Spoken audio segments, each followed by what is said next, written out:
Look how much African American communities have suffered under Democratic control. Tonight, I'm asking for the vote of every single African American citizen in this country who wants to see a better future.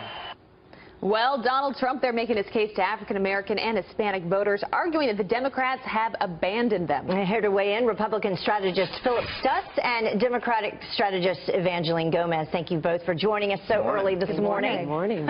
So off the very top, let's take a look at this poll. This is from the LA Times and USC, and it shows Clinton up 82.9% compared to Trump's 12.8% when it comes to the African-American vote. So, Philip, I'll start with you. Is it possible for Donald Trump to change those numbers, and what does he need to do in order to do that? Well, I think you've seen the beginning of it, which is reaching out. Listen, there's no way you're going to start out and take the African-American vote by one speech, and the African-American community knows that. I think he's trying to build a coalition to get his numbers up in the African-American community, in the Hispanic community, so he can build a coalition in key states in order to compete with Hillary Clinton right now. And so the bottom line, the key is try to get those numbers up just a little bit more than what they have right now. Well, Evangeline, this is not just a Donald Trump thing. I mean, you look at some of our exit polling from the past 2 cycles in terms of how Democrats and Republicans have done with the African-American vote. I mean, it really is not even close. You look at this 2008, 95% of black voters went with President Obama. 2012, 93% voted for President Barack Obama. The problem here is that Donald Trump is viewed by many people in the African-American community as being the originator of the birther movement, where he attacked President Obama personally and politically, saying he had no legitimacy. Number 2, do we remember the days of the Central Park Five? These were Hispanic and black youths who were exonerated, found innocent, and yet he was calling that the death penalty be imposed on them. He took out an ad in a major newspaper in New York City. And then once the city reached a settlement with them, he said it was ridiculous and it was a disgrace. Well, that These settlement was serious issues in the African-American community, and this is something that has been reflected in the polls. One recent poll has him at 1%, Wall Street Journal poll, and a prior poll had him at 0% support among African Americans. Wow. I don't think the overtures he's making now are going to make any type of significant Philip, go ahead. Well, listen, I mean, right now, 4 years ago, 8 years ago, McCain and Romney were polling at about 5% of the African-American vote. If you look at a combination of different polls right now, Trump is around 3. And so he needs to get 2, 3 more points in key states and build another coalition of white Democrats, turning out new voters, turning out between 25, 27% of the Hispanic vote. Right now he's at 20%. That's the makeup of what he's got to do to get elected. And Evangeline, what about, I mean, respond to that in terms of the economic numbers of the African-American community. I mean, that's what Donald Trump is out there right now trying to speak to. And, you know, as Philip said, what, 4 in 10 African-Americans live in poverty. 58% of African-American youth don't have jobs right now. And what plans has Donald Trump proposed to alleviate these situations? I have not heard any at this point. If he's going to create some, that's fine, but at this point, there is no trust for the candidate Donald Trump. The comments he's made against Hispanics, immigrants, and Muslims leave African Americans thinking, hey, what's that famous Martin Niemöller poem? I mean, that's exactly the situation you have right now, and I just don't see any significant numbers coming out of whatever. Well, we are beginning to see a change in tone. And I think Donald Trump, of tone. Well, and Donald Trump's campaign manager, she spoke yesterday. She said that he had the best week yet last week. Take a listen to what she had to say. This was the best week, I think, so far in the Trump campaign, mostly because he's able to be himself, the authentic Donald Trump. He has said that he regrets causing personal pain to those who feel it based on things that he has said. I do believe that this is what people appreciate. Philip, what, less than 80 days now, but in politics, really anything can happen in that amount of time. Can he make a comeback in the polls where it really counts in the swing states? Yeah, Abby, that's a really great point. Anything can happen. Listen, think about this. North Carolina starts mailing ballots in 3 weeks. Florida votes before Halloween. We're not just looking at 85 days. We're looking at sometimes a lot less than that, where the vote is actually going to start happening. It's coming, guys. And so the reset's great. know, I don't think he's in Hail Mary zone. I think he's throwing a 30-yard pass down the field right now. But listen, the 4 critical states, North Carolina, Ohio, Florida, and Pennsylvania. Pennsylvania is kind of out of reach right now. So he's got to find another group of states that make up for those electoral votes. You could find that in Nevada, in New Hampshire, in Iowa, and possibly Virginia. But the numbers on the electoral count look tough right now, and he's got to have a major reset. And then if there's an October surprise, which there very well could be, that would be the key difference. There has been an October surprise before. We've seen that happen. Good point, Heather. Thank you both for joining us. Philip, we appreciate it. Evangeline as well. Thank you. Thanks, you guys. GOP nominee heading to Ohio today as his campaign praises his, quote, best week yet. Kristen Fisher live in our nation's capital with the race for the White House. Kristen, good morning. Good morning, Abby. Donald Trump could be on the verge of making the biggest policy change of his entire campaign, and it involves his #1 issue, immigration. You know, from the very beginning, Trump has vowed to remove the 11 million undocumented immigrants who are living in the United States, and he said he wanted to do it by creating a deportation force. But now there are signs that Trump may be ready to back away from that hardline stance, which has alienated many Latino voters. Over the weekend, Trump met with his newly formed Hispanic Advisory Council, and several people at that meeting reportedly told BuzzFeed they got the impression that Trump was rethinking his mass deportation policy. Now, the Trump campaign denies it. They say what he said in that meeting is no different from what he said on the campaign trail. But then yesterday, when asked if Trump still supports the creation of a deportation force, his new campaign manager, Kellyanne Conway, said this. As the weeks unfold, he will lay out the specifics of that plan that he would implement as President of the United States. Will that plan include a deportation force, the kind that you just heard in that soundbite and that he talked about during the Republican primaries? To be determined.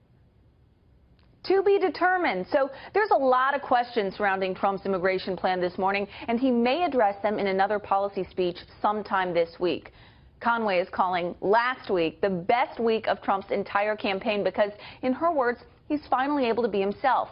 That's clearly an allusion to the absence of Trump's former campaign chairman, Paul Manafort. So, Heather, we'll see what this week holds now that, in Conway's words, he's now able to be the authentic Donald Trump. We'll Heather, see. A reset. Yep. Thanks, again. Kristen. Thank you. Again. Donald Trump, who promised to call in, and certainly he has. Donald Trump, welcome back to Fox and Friends. Good morning. Good morning. Good morning to you. Let's talk about the Clinton Foundation. Among the people saying it's problematic and shut it down is the Huffington Post. You also agree with that premise? Well, number one, they should shut it down. Number two, they should give the money back to a lot of countries that we shouldn't be taking and they shouldn't be taking money from. Countries that influenced her totally. And also countries that discriminate against women and gays and everybody else. I mean, that money should be it should be given back. They should not take that money. Honestly, do you think that'll happen? It should happen, whether or not it will. They're very greedy people, so maybe it won't, but it should happen. I see that your campaign just sent out a statement a few minutes ago regarding this, and you're right. It is now clear the Clinton Foundation is the most corrupt enterprise in political history.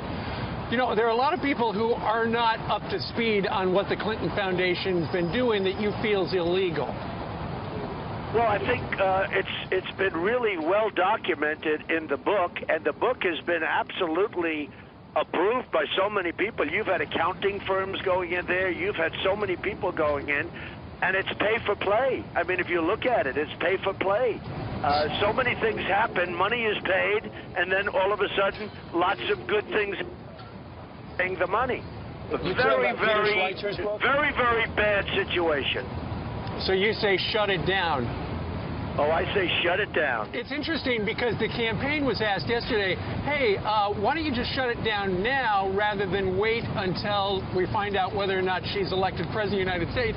And the spokesperson couldn't really answer that. Yeah, I don't know why we don't shut it down. They said, he didn't say that, but clearly that's the message. Look, these are very greedy people. These are people that have skirted the law for a long time. Hard to believe that, you know, somebody like this has a good chance and a, fairly good chance of being president. Although, if you look at the most recent polls, I think things are turning. I think they're turning rather rapidly. But it's hard to believe that she could even be running. To be honest with you, with the emails and the crimes she committed, she shouldn't even be allowed to run for president. Mr. Trump, let's talk about her email scandal, because she totally threw Colin Powell under the bus. She was meeting with the FBI, and she said that Colin Powell told her to use her personal email server. So she's blaming it all on him. He was in the Hamptons over the weekend, was asked about it, and he said that is a total lie. He said she was using that email for 1 year before he told her that he had been doing the same thing. Yeah, well, look, she's a liar. I mean, she lies. She lied about the email. She lied about Colin Powell. I saw that. He was not happy. And the whole thing is a scam with them. Everything is a scam, like grifters. Paul Sperry had a column over the weekend about Huma Abedin and her mom. Evidently, they had a Journal of Muslim Minority Affairs going. It's a journal. She had a title with the journal. She wrote for this journal, and basically their message is as anti-woman as you can get. You understand? They were talking about how it's better for a woman to be subservient to a man. It goes on and on and on. And today, the Clinton camp answered and said her name was just on there. She didn't really do anything. She had no formal role, as the exact quote, of the Radical Muslim Journal. And her mom's the editor, is that right, Brian? Yeah. Well, you know, it's interesting because, of course, that's terrible and it shouldn't happen, and it's a lie. It's another lie that they tell. But what about the fact that Huma Abedin, who knows every single thing about Hillary Clinton, she knows more about Hillary than Hillary knows, and she's married to a pervert sleaze named Anthony Weiner, who will send anything that he has out over Twitter or any other form of getting it out. I mean, she's married to Anthony Weiner. She knows everything that Hillary Clinton is doing, and she's married to a guy that has no control over himself. Of course, if this was a story that involved somebody with the last name of Trump, it would be a big story in the mainstream media, but because it's on the political left, not so much, right? If this were Trump, it would be so big, you would call up and you would say, I'm so sorry for you. Isn't that sad? All right, let's talk a little bit about your weekend. You had a meeting at Trump Towers with a number of Hispanic leaders, and then BuzzFeed, the next hour or two, had a headline, "In reversal, Trump indicates to Hispanic leaders openness to legalization for immigrants." Have you changed your mind? Are you now open to leaving the 11 million or so illegals in this country right now here, or what's going on? Let me tell you that these were great people. These are highly respected people within the community. Unbelievable people. Just to tell you about BuzzFeed, they guaranteed that I wasn't going to run. And the writer that wrote the article said he will take a year's salary off if I run. And I ran. So, you know, BuzzFeed, they're about as accurate on this. But I will tell you, we're dealing with people. We have to be very firm. We have to be very, very strong when people come in illegally. We have a lot of people that want to come in through the legal process. It's not fair for them. And we're working with a lot of people in the Hispanic community to try and come up with an answer. So you're not flip-flopping? No, I'm not flip-flopping. We want to come up with a really fair but firm answer. It has to be very firm. But we want to come up with something fair. The New York Times did a story Sunday saying that your companies, they looked at 30 Trump properties, have $650 million in debt. What's your reaction? Well, the value, if the value is $11 billion, it's a very small amount of debt. I have very little debt relative to the assets. I have massive assets. In fact, I guess they said the two assets they were talking about were, they went out and did an appraisal. I think they said $3.7 billion. That's put down in a little line. Compared to my assets, I think I have less than 5% or so in debt, which is a very low debt. Now, the smart people that read that story thought it was a good story. Some people didn't understand the story. But when you get to $300 million or $600 million, but you have massive buildings and big assets, that's a very small amount of money. I have very little debt. All right. Mr. Trump, thanks for joining us. I know you're heading to Austin tomorrow for another town hall, and I will be there with you. So thanks for that interview and for joining us this morning. That's great. Appreciate it. See you tomorrow. Thank you. Thanks so long. It's been a rough couple of weeks for the Trump campaign. It has some of the pundits predicting Donald's demise. Well, Team Trump saying no, all is well on their end, and they claim Hillary Clinton has some major house cleaning to do. Senior national correspondent John Roberts is live outside of Trump Tower here in New York City, where we expect a major announcement from Mr. Trump about the Clinton Foundation. Good morning, John.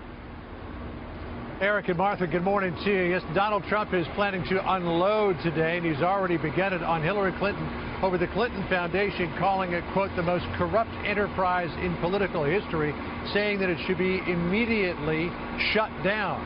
Not likely, though, that Hillary Clinton is going to take the hint from Donald Trump. Expect that he'll say more about that later on today when he appears for a big rally in Akron, Ohio. That'll be this evening. Another big message that the Trump campaign is going to be talking about this week is immigration. According to his son Eric, who was on Fox and Friends this morning, he's got a big speech planned for Colorado on Thursday. We're getting some indications that Donald Trump may be dialing back just a little bit on his call to deport all 11 million or so people who are in this country illegally. He talked about a deportation force. His campaign manager, Kellyanne Conway, saying yesterday, well, the status of that deportation force is, quote, to be determined. But just a few minutes ago on Fox and Friends, despite the fact that Democrats are saying it is, Donald Trump says he is not flip-flopping on immigration. Listen to this. We have to be very firm. We have to be very, very strong when people come in illegally. We have a lot of people that want to come in through the legal process. It's not fair for them. And we're working with a lot of people in the Hispanic community to try and come up with an answer. So you're not flip-flopping? No, I'm not flip-flopping. We want to come up with a really fair but firm answer. Now, all of this came out of a Saturday meeting with his Hispanic Advisory Board. Donald Trump is bringing them on board to try to figure out ways to, A, get an outreach to the Hispanic community, and B, formulate his immigration policy, which we likely won't hear about for at least a couple of more days. And who knows, Eric, what level of detail we will get from Donald Trump on this on Thursday during that big speech, but likely a little more than we've gotten in the past. Eric? Yeah, he'll be speaking in Colorado. Meanwhile, John, how is this new so-called version of Donald Trump going over? Well, Kellyanne Conway yesterday, again, his campaign manager, was saying that they've had the best week that they have ever had. And here we have, and I know that we've said this before, Eric, another week where Donald Trump has been on message, hasn't wandered off into those areas that get him into so much trouble. And the reason for that is that he's been much more scripted than he was in the past. He's delivering prepared remarks at these rallies, though he's ad-libbing around them, using a teleprompter, which so far has kept them from going into those areas that often step on his message and get him in trouble. The Republican National Committee Chairman Reince Priebus, for one, is very happy about what he sees. Listen to what he said. He's had a great week. I think he's been on message. He's shown maturity as a candidate. I think that he's getting into a groove. I think he's done great, and I think what you're going to see is these polls will begin to tighten in the next couple of weeks, and by Labor Day or thereafter, I think you're going to be back to an even race if we continue down this path. And at least one poll is reflecting what Chairman Priebus is talking about there. The USC LA Times Dornsife Daily Tracking Poll has Donald Trump up over Hillary Clinton by about 1 point now, 44.6% to 43.5%. Now, that poll changes a lot, so we'll see where it goes. But they like what they see at the moment. And I'm also hearing from folks inside the campaign that this change, Eric, in tone, has been met with a similar increase in fundraising. So likely that they'll continue with this formula, at least for the foreseeable future. Yeah, a lot of breaking news on the Trump front today, and we have it all here at America's Newsroom. John, thank you. All right, so tell us about your Thursday, Friday, Saturday. I went to Indiana on Thursday, got off the plane, and then my phone was blowing up with people with his camp saying, you're here to interview Pence. We appreciate that, but he's going to Baton Rouge, so the interview's going to be postponed. So we stayed in Indiana. We interviewed him on Saturday. Yeah, it actually was great because we got to talk to him about his experience in Baton Rouge. So it ended up working out beautifully for everyone. So where were you, in the house? In the governor's mansion. Although I learned it's not a mansion, it's called the residence. They call it the residence. So let's take a look at some of what we got with him. So, Governor, you're just back from Baton Rouge. How was it? It was heartbreaking to see the devastation that the flooding that's impacted that community has had, but it was so inspiring to see the determination and the resilience of those families, and also to see the way people are coming alongside, volunteering time, and really helping people put their lives back together. President Obama just announced that he is going to be paying a visit to that area this week. What's your reaction? The fact that Hillary Clinton hasn't gone there, President Obama hasn't. They've spent the weekend in Martha's Vineyard.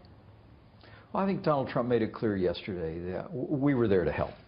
People can make their own judgments about about other leaders. I'm frankly glad the president is going next week. This may well be the worst natural disaster since Hurricane Sandy, but it hasn't seemed to get the level of attention that it deserves. The enormity of this is evident when you are on the ground there. Lots has changed over the last few days within the campaign. Paul Manafort resigning. What was your reaction?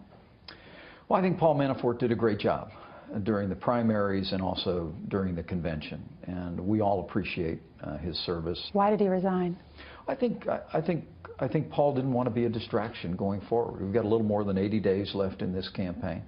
We saw a couple of great new additions to the campaign. I've actually known Kellyanne Conway for many years, and to see her step into the role of campaign manager, Steve Bannon, who brings an extraordinary vision and energy to this. I think what you've seen this week is a campaign that's on a roll. Has he been including you in some of these decisions? Donald Trump and I talk every day, and sometimes several times a day. I think the American people know the person that's running Donald Trump's campaign for president is Donald Trump. Look how much African American communities have suffered. What do you have to lose? Donald Trump is telling the African American community, I am the guy for you, and he says by 2020 he's going to have 95% of the African American support. Why are you laughing? Well, that's Donald Trump. Look, he has a heart for every American, and he's a truth teller.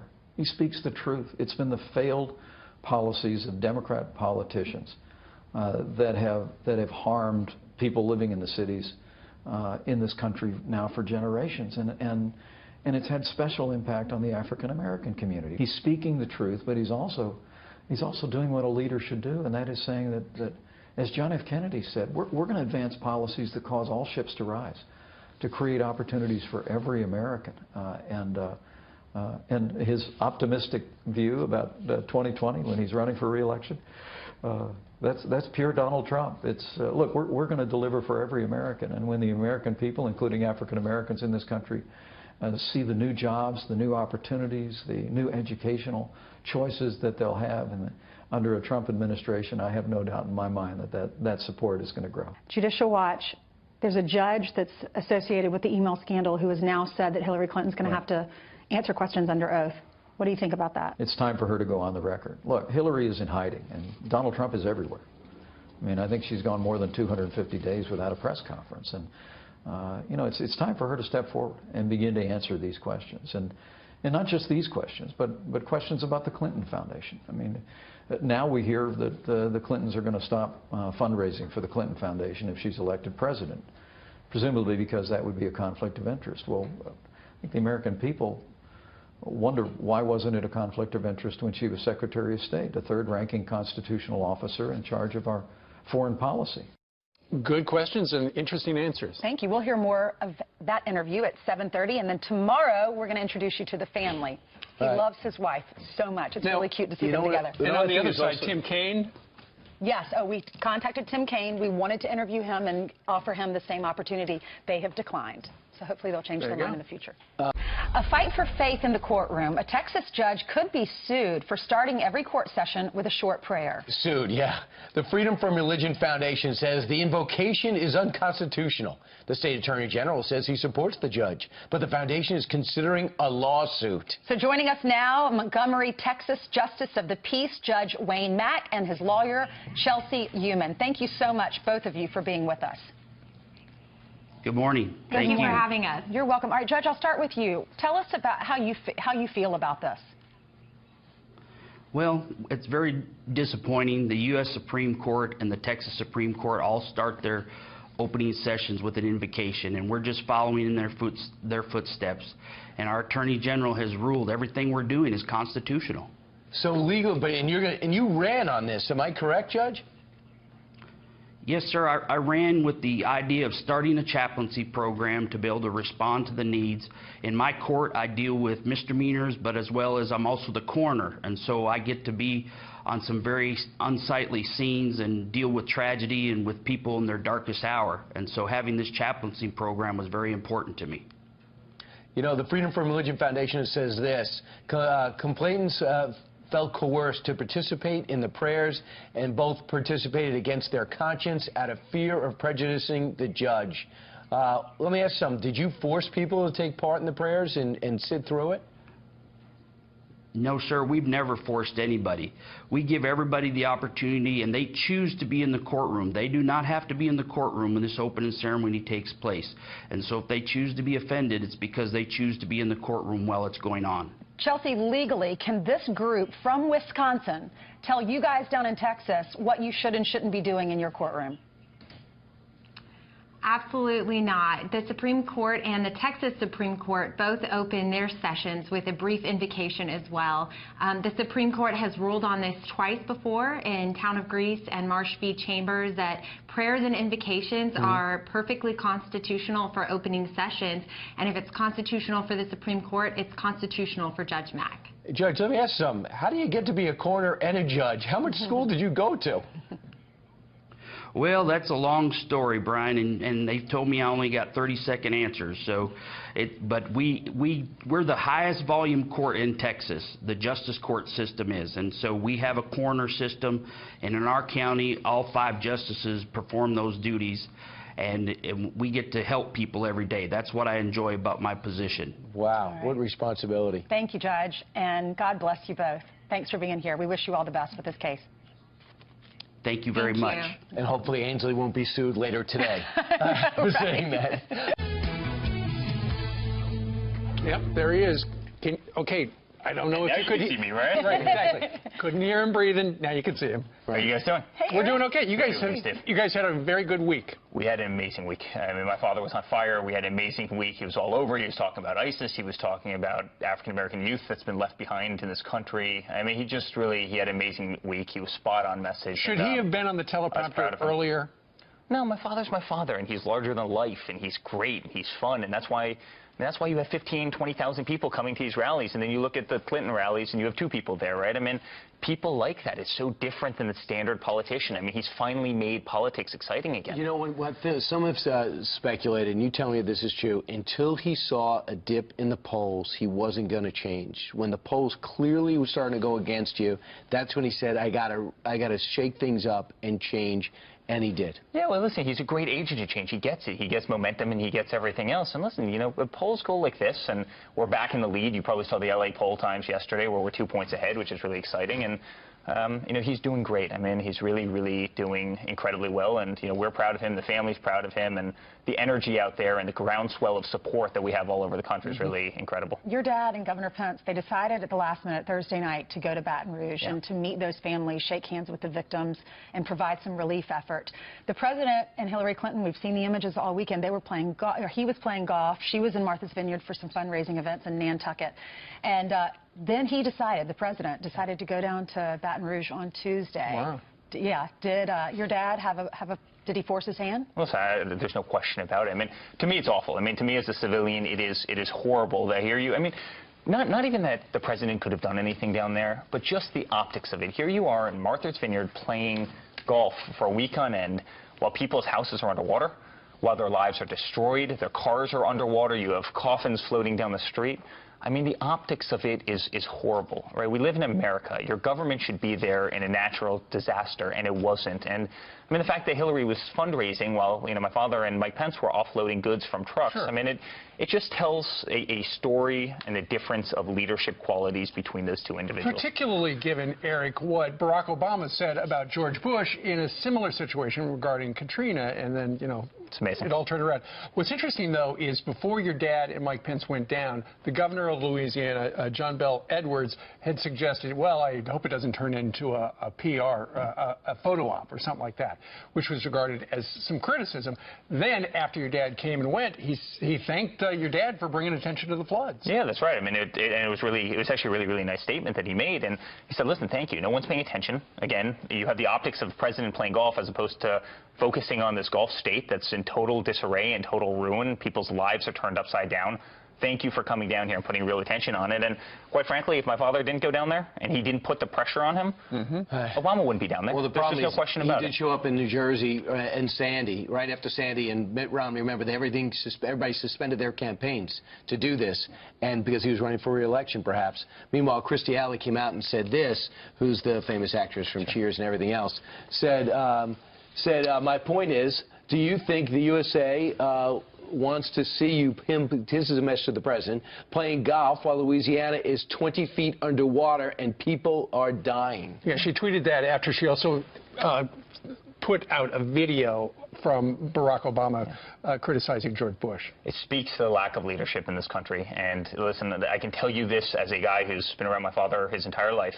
When there is a problem, when there is a natural disaster, when there is an issue, my father will be the first person there. I mean, he will just be the first person there, and the American people can count on that. There were some headlines after a meeting, I believe it was over at Trump Tower over the weekend with Hispanic leaders. Yeah. BuzzFeed's lead was, in reversal, Trump indicates to Hispanic leaders openness to legalization for immigrants. Yeah. Sounded like he's doing a 180. Listen, I don't know where the article came from. Actually, my father's speaking about immigration all week, so I won't steal his thunder and his fire. But my father's immigration plan is pretty simple. He wants secure borders. You have to know who's coming into the United States of America. I mean, you just can't let people come in unchecked. We have 100 million people in this country that are out of the workforce, right? I mean, we have manufacturing jobs in this country have gone down 1/3 since 2000. We're losing jobs across the board, yet people are walking in unchecked, and we don't know who they are. And they so can secure be the border, but what about the illegals in the country right now? Yeah. You know, your dad had talked about a deportation force in the last year. Now that's to be determined. And listen, he's going to be speaking a lot about that this week, so I'll leave it to him. But my father wants a safe country, and he also wants Americans to have jobs. I mean, they should come first. You were born in this country. You were born here legally. You're here legally, right? I mean, wages have been stagnant for the last 15 years, and it's because you have, Syrian refugees coming in. It's because you have, thousands of people coming over the border. I mean, and Americans are suffering because of it, and that's his point. So he's speaking to Hispanic leaders and Latino leaders, and he's having really amazing conversations. He's also speaking to law enforcement. He's speaking to Border Patrol, and, he's going to formulate a really, really great plan that's humane and ethical and that treats everybody well. But we have to solve a problem. It's a real problem for this country. Eric, what's your response to the critics who say it's a flip-flop? Because you had your dad saying 11 million illegal immigrants here in the country, that he wants mass deportation. Then you had Kellyanne Conway, who just joined the group last week, and she said, we're going to address this issue. We're not exactly sure. It's yet to be determined, but she said we're going to do it in a fair and humane way. Yeah, my father hasn't flip-flopped on anything. I mean, this was all the auspices of one article that came out that wasn't grounded in any substance. But again, my father's giving a big speech on this on Thursday, so he'll be talking a lot about the specifics. So the shakeup or the change happened at the beginning of the week, and then yesterday, on Friday, coming off a very successful speech, most even critics would say, from your dad, Paul Manafort goes, I handed my resignation. Yeah.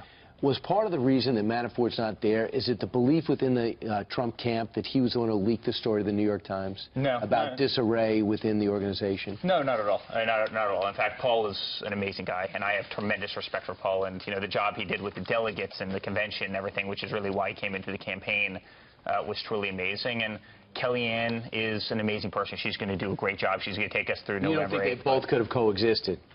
Oh, could they have? I don't know, possibly. I think my father didn't want the distraction. I think Paul didn't want the distraction of what he was dealing with and some other things. But, Kellyanne's amazing, and Paul's a guy that I hold in incredible regard. I mean, he's a great person. Clearly, she's doing a good job. I mean, everyone's saying he had the best week of his campaign last week. It was a great week. I mean, it truly was. I was actually with him in North Carolina, and I was with him in a bunch of places. And obviously, you were down in Louisiana with them, and it was an amazing week. They were spot on message. And no, I tried to go to Louisiana, and they said, we don't want this to be a photo opportunity. We're going to help the people. So Ainsley, you stay in Indiana. You did the great interview with the governor. That's right. Yeah, of course. It's interesting. There are a couple of stories out this morning that says that Republican leaders are worried that Donald Trump doesn't get it, that he needs to make this a referendum on Hillary Clinton, because ever since the DNC, Hillary has made it a referendum on your father. Does he have the judgment? Does he have the temperament to be president of the United States? And to a certain extent, that has worked. Will this campaign going forward be a referendum on Hillary? Listen, it's going to be both. But I find it interesting. My father, the last several weeks, the only thing he's been speaking about is specific issues, whether it be ISIS, whether it be exactly how to defeat them, whether it be how to revive these inner cities. Yet you hear nothing from Hillary. She hasn't had a press conference in, what, 270-something days? Because your dad's been positive and not been making news, there's been unbelievable scrutiny on her foundation, on the emails. I could not believe how the scrutiny over this weekend. Well, look at so many things. Okay, so the emails, and everybody knows about the emails, and that is truly one of the worst things. Look at the $145 million that comes into the Clinton Foundation from effectively, the business people behind the uranium deal with Russia, where we give 20% of the uranium stockpile of the United States to Russia. They bought it on her watch. And the Clinton Foundation gets $145 million. I mean, why are we giving uranium to Russia? American uranium, dug out of the United States. It is absolutely insane. I mean, just the levels of corruption and the Benghazi and the emails. And, I mean, you can go down the list. But, I mean, here's the Secretary of State between 2007 and 2014 made $141 million. She's supposed to be representing the interests of the United States of America. She made $141 million. While people were dying in Benghazi, she's out giving speech. I mean, it's unbelievable. It is truly unbelievable. And supplying bomb-making material to another country. There you go. All right.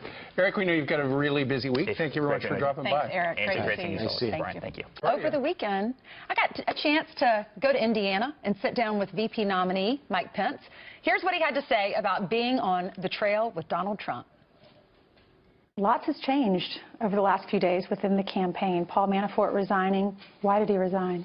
I think Paul didn't want to be a distraction going forward. We've got a little more than 80 days left in this campaign.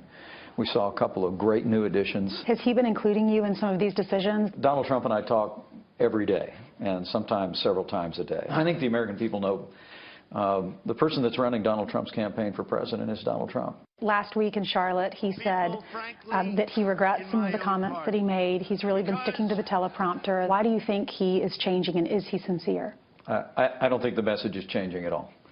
I think people are just getting to know Donald Trump better.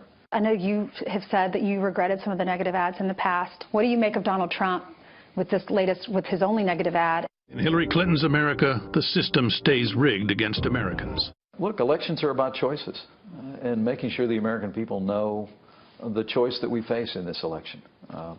And the failed leadership that Barack Obama and Hillary Clinton have brought to the national stage, what the consequences of that have been for the country, is going to be very, very important as we continue to go forward. Judicial Watch, there's a judge that's associated with the email scandal who has now said that Hillary Clinton's going to have to answer questions under oath.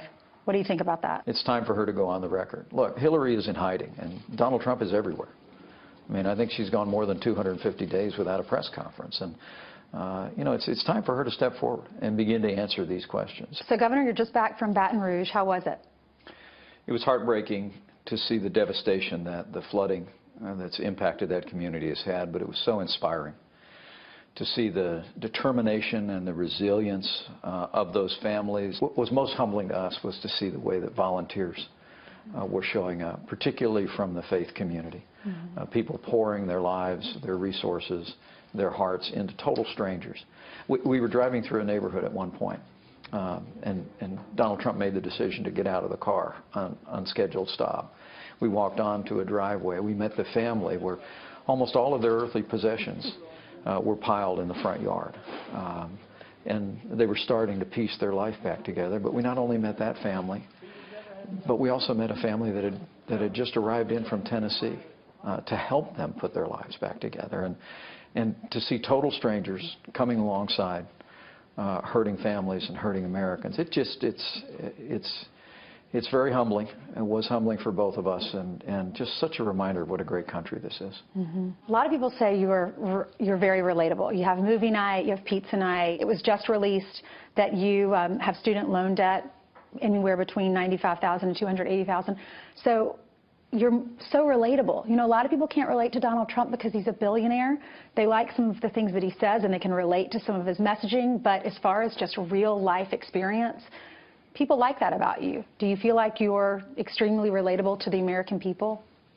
Well, I mean, what you see is what you get with the Pences. We're pretty typical Indiana family, although we've been very blessed. We've been very blessed to to be able to serve in public office, representing my hometown in Washington, D.C., and the great privilege of being governor of the state of Indiana is very humbling to me. You know, we've made the decisions that other families have made, but raising 3 kids, putting our kids through college, and making the sacrifices that are necessary to do that. Governor and father. Yeah, seems like a great dad. Loves his wife so much. We're going to show you that side of the interview tomorrow because we heard some great stories, what they're like as a family, their traditions. There were some tears that were shed, too, because they were talking about his dad and how meaningful his relationship was with his dad and how great of a wife she is, which brought her to tears. Right. I just can't believe the student loan deal. Well, how many years did he go to school? No, for all 3 of his kids. Oh, yeah. I thought for him. Loans for his kids. Yeah, wow. Yeah. We did reach out to Tim Kaine. We wanted to do the same thing with him. Sure. Make it fair and balanced, and they declined our interview. So hopefully they'll change after their they mind. watch that, they probably say, maybe hey, they'll change that their good. mind. Yeah. All right.